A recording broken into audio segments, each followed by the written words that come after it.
Assalamualaikum warahmatullahi wabarakatuh.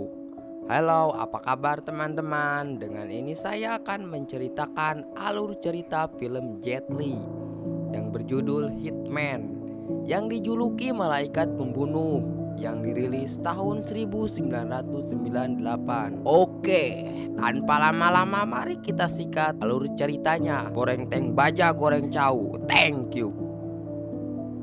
Film diawali dengan memperlihatkannya seorang aki-aki kaya raya yang bernama Sukamoto yang curiga seseorang akan membunuhnya. Oleh sebab itu, para anak buahnya disiagakan untuk menjaganya. Tidak lama kemudian, lampu di ruangannya mati dan satu persatu anak buah dari Sukamoto dilumpuhkan oleh sosok misterius. Benar saja, dari awal sosok yang misterius itu mengincar nyawa Sukamoto. Saat itu Sukamoto mencoba mengancamnya dengan mengatakan bahwa dirinya telah menyiapkan sayembara dengan menyediakan hadiah besar bagi siapapun yang dapat menemukan orang yang hendak membunuhnya. Namun permintaan itu tidak didenge dan Sukamoto langsung dibunuh. Beralih ke seorang pemuda bernama Pung yang sedang belanja kebutuhan di sebuah toko. Terlihat bahwa dirinya sangat tidak punya uang sama sekali karena moro uang receh dengan segenap kemampuannya. Pung hidup dengan sederhana di rumah susun yang sempit bersama beberapa orang untuk mendapatkan pekerjaan.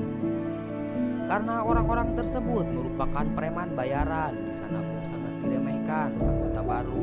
Walaupun sebetulnya Pung adalah mantan prajurit segitiga emas yang terkenal akan ketangguhannya. Di sisi lain, cucu dari Sukamoto bernama Eji sedang berdoa atas kematian kakeknya dan sangat berambisi membalaskan kematiannya. Bahkan larangan dari ayahnya sendiri terdidenge. Demi membalaskan dendam, di kantor polisi seorang detektif bernama Simon memata-matai aktivitas dalam kediaman Sukamoto. Bahkan Pung juga hadir di sana untuk mendapatkan suatu pekerjaan yang ia ketahui dari temannya.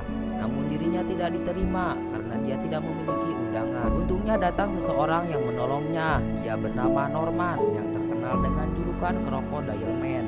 Setelah menanyakan beberapa hal kepada Pung, akhirnya Norman mengajaknya bergabung dan masuk untuk mengikuti sebuah pertemuan. Ternyata pertemuan itu adalah sebuah pertawaran pekerjaan, yakni sayembara yang masih berlaku untuk menemukan siapa yang bermaksud membunuh Sukamoto. Walaupun Sukamoto telah tewas, dirinya telah memberi wasiat kepada manajer dana bernama Martin akan mendapatkan 100 juta dolar. Namun pertemuan itu tidak berlangsung lama karena Simon beserta kepolisian datang membubarkan paksa pertemuan itu. Di luar dugaan, ternyata cucu Sukamoto bernama Eji telah mengikuti sayembara itu dan sangat berambisi untuk memenangkan hadiahnya. Bahkan ia bersedia membayar mahal untuk informasi yang Martin ketahui. Informasi itu merupakan sebuah petunjuk, yakni uang kertas militer dari Perang Dunia Kedua yang ditemukan di tubuh kakeknya saat terbunuh. Di sisi lain, rekaman pembunuh itu ternyata masih tersisa, walaupun hanya merekam bagian tubuhnya dan hanya tinggal menunggu waktu sampai komputer berhasil memindai dari kecocokan tubuh. Norman dan Pung sedang membicarakan dari pembagian hasil jika mereka memenangkan sayembara itu, dan untuk memastikan kehebatan Pung, Norman akhirnya mengujinya dengan mencari masalah di sana. Ternyata kehebatan Pung benar adanya, walaupun tetap memiliki kelemahan, yaitu tidak ingin menyakiti wanita, guys. Belesador. Norman yang kini telah yakin dengan kehebatan Pung akhirnya memberikan sebuah pakaian agar terlihat seperti seorang pembunuh profesional. Kemudian ketika mereka berdua sedang makan, Norman mendapatkan tawaran pekerjaan untuk membunuh seseorang. Dan akhirnya mereka berdua langsung pergi ke tempat target berada, yang kini sedang berada di taman hiburan. Ketika Norman sedang mencari targetnya, Pung membantu seseorang anak kecil untuk memenangkan sebuah hadiah dari sebuah permainan. Namun ternyata target yang harus dibunuh itu adalah ayah dari anak yang dibantu oleh Pung. Tentu saja saat Pung hendak membunuhnya, dirinya langsung mengurungkan niatnya. Ternyata ada pembunuh lain di sana. Mereka semua adalah teman sekamar dari Pung. Akhirnya tanpa berpikir panjang, Pung mencoba menolong target yang harusnya dia bunuh, walaupun harus diakhiri oleh kematian teman-temannya. Pung dan Norman akhirnya dibawa ke kantor polisi untuk diinterogasi, guys.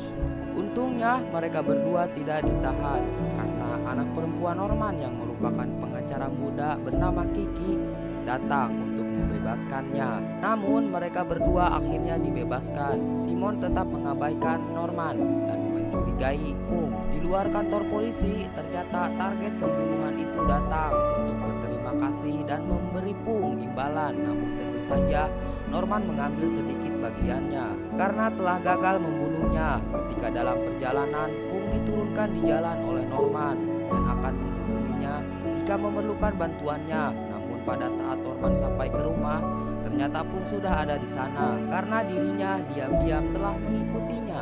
Karena Pung sekarang tidak mempunyai tempat tinggal, terpaksa Norman mengizinkan untuk menginap selama Kiki masih tinggal di asrama. Walaupun dia diizinkan dengan penuh terpaksa, dan lucunya lagi, Norman dengan percaya diri mengajari Pung cara untuk menjadi seorang pembunuh yang tidak semua telah dipelajarinya dari dalam buku.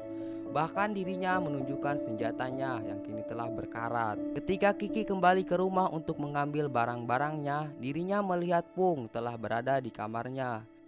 Dan setelah itu mengajak Pung ke suatu tempat. Ternyata alasannya Kiki mengajaknya pergi adalah untuk menggali informasi melalui Pung. Entah apa yang sedang dilakukan oleh ayahnya, dan karena selama ini ayahnya selalu membuat keonaran, akhirnya Kiki meminta Pung untuk menjadi mata-matanya. Sekembalinya ke rumah, Pung langsung diajak oleh Norman untuk menemui Martin. Karena mendapatkan informasi baru, sebetulnya Martin hanya mencari uang dari mereka dengan membocorkan yang sudah kadaluarsa, yaitu petunjuk tentang uang kertas kuno yang terdapat pada jasa Sukamoto. Namun walau belum terbukti kebenarannya, Martin mempunyai kesimpulan bahwa besar kemungkinan Sukamoto dibunuh oleh pembunuh terkenal yang dijuluki sebagai malaikat pembunuh. Ia selama ini selalu bekerja sendiri dan telah menghabisi puluhan orang. Walaupun sebetulnya para korbannya memang pantas mati karena kejahatannya, Martin juga menambahkan bahwa dia membunuh tanpa bayaran, membunuh para pelanggar hukum demi menyebarkan keadilan.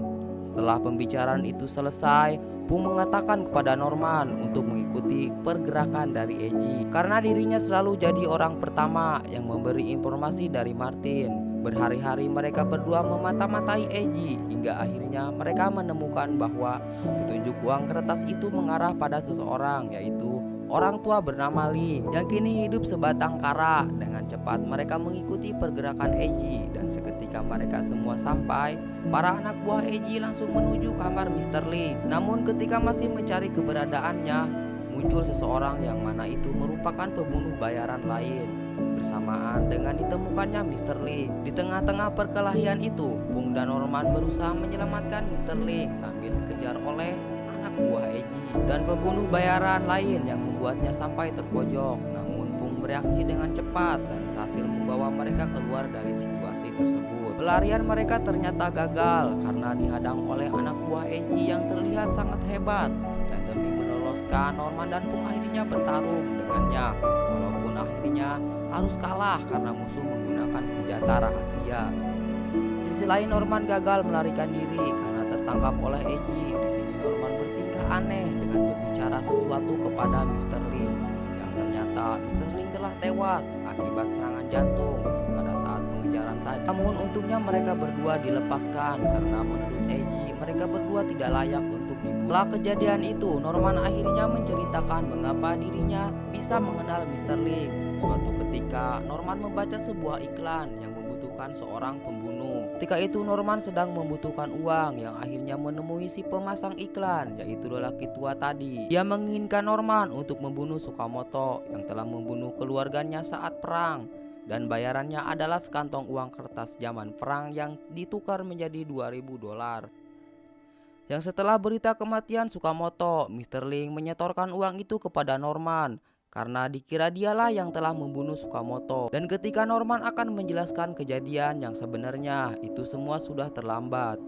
Beralih ke Eji, saat dirinya sedang mencari petunjuk, dirinya menemukan fakta bahwa sehari setelah kematian Sukamoto, Sterling memindahkan dananya ke rekening Norman, yang membuat Norman dikira adalah malaikat pembunuh yang telah membunuh Sukamoto. Kembali ke Norman, saat itu dirinya melihat berita bahwa apartemen tempatnya dahulu tinggal kini telah terbakar, dan kesimpulan bahwa semua pembunuh bayaran sudah mencurigainya. Dan beberapa saat kemudian, kediaman mereka pun akhirnya diserang walaupun mereka akhirnya berhasil selamat. Sekarang nyawa Norman menjadi terancam karena semua pembunuh bayaran yang menginginkan uang hadiah itu kini mengiranya bahwa dirinya adalah malaikat pembunuh. Singkat cerita, Norman dan Pung menghadiri pesta yang diselenggarakan oleh orang tua David. Bahkan Simon pun hadir di sana karena Norman mengkhawatirkan nyawa Kiki yang kini menjadi terancam. Dan karena perkataan itulah Pung menjadi curiga bahwa Simonlah malaikat pembunuh yang sebenarnya. Karena dirinya mengetahui bahwa Norman tidak bersalah, Norman yang kini merasa hidupnya tiada lama lagi, akhirnya membuat Kiki bangga atas kejujurannya di depan keluarga David. Dan karena itulah akhirnya Kiki meninggalkan David demi membela harga diri ayahnya. Pung kemudian memiliki siasat dan menghubungi Martin untuk menyiapkan sayembaranya. Dan ketika mereka berdua telah sampai, Pung langsung menembak Norman dan memastikan uang itu dibayarkan kepadanya. Namun kecurigaannya ternyata benar bahwa Martin sebetulnya berada di bawah tekanan Eji. Karena uang sayembara itu adalah sebuah alasan bahwa apapun yang terjadi, uang itu akan menjadi milik Eji. Seketika itu pun pertarungan langsung terjadi di sana. Untung saja saat mereka berdua terpojok, Simon datang untuk menolong mereka. Kini mereka semua akhirnya mengetahui bahwa Simon adalah malaikat pembunuh yang sebenarnya. Oleh karena itu, Eji langsung berhadapan dengan Simon. Sedangkan Pung dan Norman menghadapi anak buah Eji yang lain. Pung kini dengan mudah menghadapi musuhnya karena sudah mengetahui senjata rahasianya. Sedangkan Norman mencoba mengalahkan musuh dengan trik edannya dia. Namun Simon yang kewalahan karena tidak memiliki senjata. Akhirnya dibantu oleh Pung hingga semua anak buah Eji berhasil dikalahkan. Namun di akhir pertarungan Eji akhirnya terbunuh oleh senjatanya sendiri.